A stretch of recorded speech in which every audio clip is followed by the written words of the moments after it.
Hello guys, मैं पवन चौधरी। आज की इस वीडियो के अंदर एक और बढ़िया सा बता सकते हैं या घटिया सा अपडेट बता सकते हैं। बढ़िया तो ऐसे होगा पढ़ने वाले के लिए, और नहीं पढ़ने वाले हैं जो पैसे दे के काम करते हैं, कैसे भी काम करते हैं, उनके लिए रहने वाला है घटिया।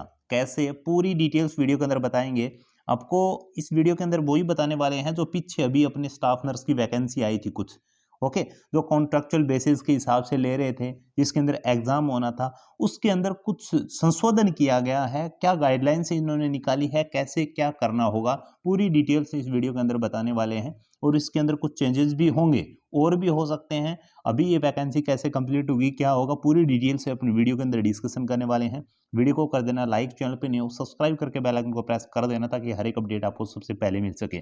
आज 19 तारीख है। 19 तारीख को जस्ट लेटेस्ट नोटिफिकेशन रिलीज किया गया है 19/12/2023 के अंदर, जिसके अंदर संशोधित की विज्ञप्ति डाली गई है। यहाँ पे साफ साफ लिख रखा है, इन्होंने लिखा है कि जो राज्य कर्मचारी चयन बोर्ड है, इन्होंने बोर्ड द्वारा भविष्य में आयोजित की जाने वाली जो सभी वस्तुनिष्ठ जो परीक्षाएं हैं, उनके प्रश्न उत्तर के संबंध में है। तो इसके अंदर चेंजेस क्या किया गया है, इसमें देखिएगा। इसके लिए आपको ओएमआर सीट के अंदर 5 विकल्प दिए जाएंगे। एक तो ये चेंजेस किया गया है, और विकल्प दिए जाने हेतु 5/10/2023 को प्रेस नोट जारी किया जा चुका है पहले से ही। अब आपको ऐसे नहीं सोचना है कि बीजेपी सरकार आती है ऐसा कुछ कर दिया है ना। ये चीज़ पुरानी है, इन्होंने डेट भी मेंशन कर रखी है कि पहले नोट जारी कर चुके हैं ये। ओके, अभी चलो वैकेंसी देखते हैं और इसकी डिटेल्स भी देख लेते हैं पूरी। तो मैं यहाँ पे भर्ती का नाम दे रखा है, जस्ट एक एक करके बात करेंगे। भर्ती का नाम दे रखा है, जिसके अंदर अपनी तो बात करें तो ये नंबर दे रखा है सुविधा स्टाफ नर्स। आपको पता होगा नर्स सीधी भर्ती 2023 के अंदर अभी आपने जो परमानेंट वैकेंसी थी वो डायरेक्ट परसेंटेज बेस पे, और जो सुविधा वाली भर्ती थी उसको एग्जाम के हिसाब से लेना। जैसे कि मैंने वीडियो बनाया था पीछे कि उल्टा काम हो रहा है, वो भर्ती है ये, जिसके अंदर सुविधा पे है बट एग्जाम होना है। पद 1588 रखे गए हैं, और विज्ञापन संख्या यहाँ पे दे रखा है 04/2023, और 6/7/2023 के जो दिनांक है उस टाइम ये जो है इसकी विज्ञप्ति या जो भर्तियां हैं वो निकाली गई थी। अब इसके अंदर बदलाव क्या हुआ है, सबसे बड़ी बात वो कर लेते हैं। इन्होंने बोला है कि जो बोर्ड के जो पहले विज्ञापन निकाला था उसके बाद में एक प्रेस नोट निकाला था, जिसके अंदर इन्होंने कुछ संशोधन के संबंधित जिक्र किया होगा या नहीं किया, तो इन्होंने संक्षिप्त में अपना पूरा विवरण यहाँ पे दिया है। इन्होंने 1 नंबर पॉइंट पे लिखाया है कि जो भी कैंडिडेट पहले एग्जाम दिया करते थे, आपको पता है ABCD 4 ऑप्शन हुआ करता था। अपन ए कर दो, बी कर दो, सी कर दो या डी कर दो, कोई सा भी लग रहा है तो कर दो, अगर नहीं लग रहा है तो उसको ब्लैंक छोड़ दो। अब वो कहानी खत्म हो गई है, वो ऐसे आपको नहीं करना है। ओके, अब करना क्या होगा, आपको ABCDE 5 ऑप्शन मिलेंगे। ये बचाव है किसका, कि जो गलत हैं उसको पकड़ा जा सके, जो गलत काम करते हैं उसको पकड़ा जा सके। मेरा जहाँ तक ओपिनियन है, मैं मेरे हिसाब से आपको वो भी बताऊंगा कि 5 ऑप्शन का फायदा क्या होगा और नुकसान किसको होगा। देखिए, ओके, ये 5 ऑप्शन आएंगे। फर्स्ट वाला चीज ये कह रहा है। सेकंड में दे रखा है कि प्रत्येक पर्सन के लिए विकल्पों में से केवल एक विकल्प भरना आवश्यक है। भाई साहब, आप कोई भी विकल्प को कोई भी क्वेश्चन को ब्लैंक नहीं छोड़ सकते। मान के चलो फर्स्ट वाला क्वेश्चन या सेकंड वाला क्वेश्चन आपको नहीं आ रहा, तो आप ऐसे पहले क्या करते थे कि कोई भी ऑप्शन चूज नहीं करना। अब ऐसा नहीं करना है, कोई ना कोई ऑप्शन तो आपको चूज हर हाल के अंदर करना ही होगा, ABCD में से, ई में से।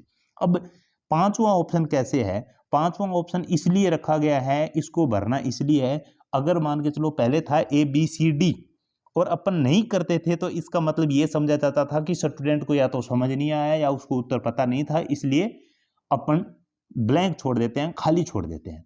अब ब्लैंक छोड़ना या खाली छोड़ना या उत्तर नहीं आने का मतलब होगा ई, यानी अगर आपको क्वेश्चन नहीं आ रहा है तो आपको ई करना है। ई से होगा क्या, आपका नेगेटिव मार्किंग नहीं जाएगा ई से। ई का मतलब यही है कि आपको प्रश्न नहीं आ रहा और आपने अपनी सहमति से ई किया है। अगर आप कोई भी ऑप्शन नहीं करोगे, ABCDE में से कोई भी नहीं करोगे, ब्लैंक छोड़ोगे, ऐसे सोचोगे मेरे को आ नहीं रहा, तो आपकी नेगेटिव मार्किंग होगी। अब कैसे, फायदा क्या हुआ, नुकसान क्या हुआ।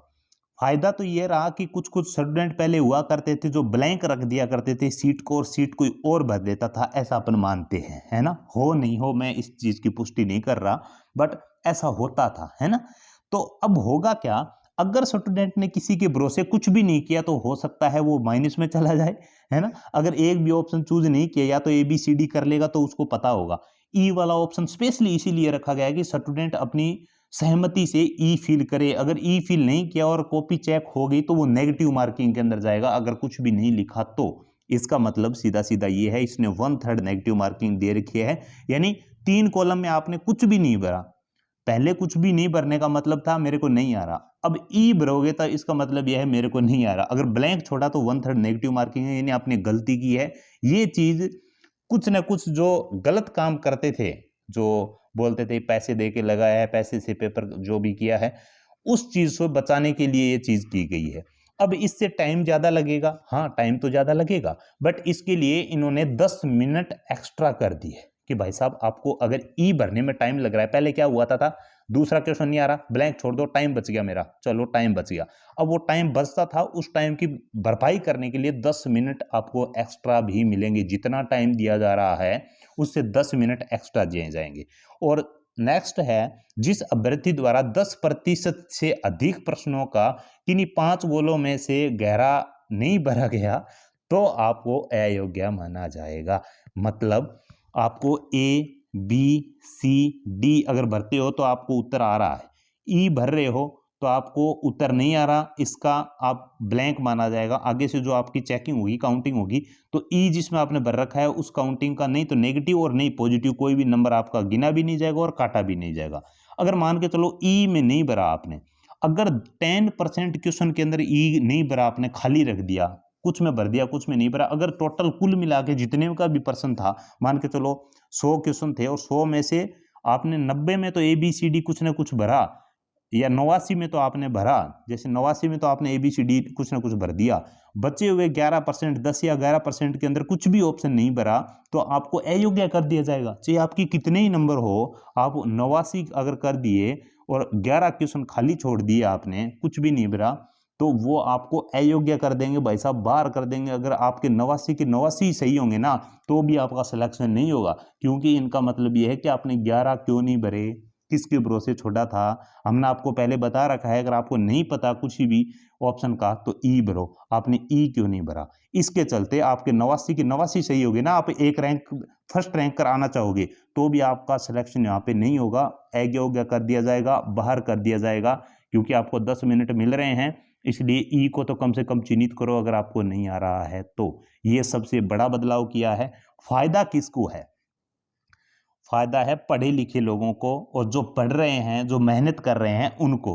नुकसान किसको है? जो ये सोचते हैं पैसे दे के मार्कशीट भरवा लेंगे, पैसे दे के कुछ करवा लेंगे, तो वो 50-50 ऐसे रह जाते हैं, वो ब्लैंक छोड़ देते हैं कि चलो पहले क्या हुआ करता था, अनुमानित में मेरे हिसाब से बताता हूँ कि मान के चलो ए बी सी डी है, जो आ रहा है वो मैं करूंगा, जो बच गया वो आगे वाला करेगा। मान के चलो 100 में से 50 क्वेश्चन मेरे को एग्जैक्ट जो आ रहे थे वो मैंने किए, 50 क्वेश्चन छोड़ दिए। अब आगे की मतलब रिस्क तो नहीं रही, जितने मेरे को आ रहा था मैंने किया, रिस्क नहीं ली और रिस्क वाले क्वेश्चन छोड़ दिए आगे वाले के ऊपर। आगे वाला कर दे तो ठीक, नहीं कर दे तो ठीक, कम से कम नुकसान तो नहीं हो रहा। अब आपको नुकसान की भरपाई करनी पड़ेगी। अगर एक बार ई भर दिया तो चेंजेस का कोई ऑप्शन ही नहीं बचता। तो ये थोड़ा सा नया अपडेट निकाला है इन्होंने कि किसी न किसी हद तक थोड़ा बहुत जो है इसको धांधली को रोका जा सके। ओके, तो अपडेट आपको कैसा लगा? पढ़ने वाले तो ये बोलेंगे बेस्ट है, कुछ कुछ ऐसे बोलेंगे बीजेपी का तो ये काम कर दिया, बट ये बीजेपी का नहीं है, ये पुराना है। प्रेस नोट्स भी आपको, नोट जो रिलीज किया गया था या बात हुई थी वो भी आपको दिखा देंगे। बाकी पढ़ने वाले शायद मेरे हिसाब से ऐसा नहीं बोलेंगे गलत हुआ है, क्योंकि आपके टाइम की बात रहेगी। आपका पॉजिटिव पॉइंट ये रहेगा सर टाइम खराब हो रहा है, 10 मिनट एक्स्ट्रा मिल रहे हैं आपको, कोई इश्यू नहीं रहेगा। तो पढ़ने वाले बालक तो 1% ही इसके अंदर टेंशन में नहीं है, नहीं पढ़ने वाले टेंशन के अंदर हो सकते हैं। हर एक अपडेट पाते रहने के लिए वीडियो को लाइक करके, चैनल को सब्सक्राइब करके और बेल आइकन को ऑल पे प्रेस कर लेना, ताकि हर एक अपडेट आपको सबसे पहले बेहतरीन तरीके से आपकी अपनी भाषा के अंदर अच्छे से समझाया जा सके। आज की इस वीडियो को इतना ही। Thank you, bye bye.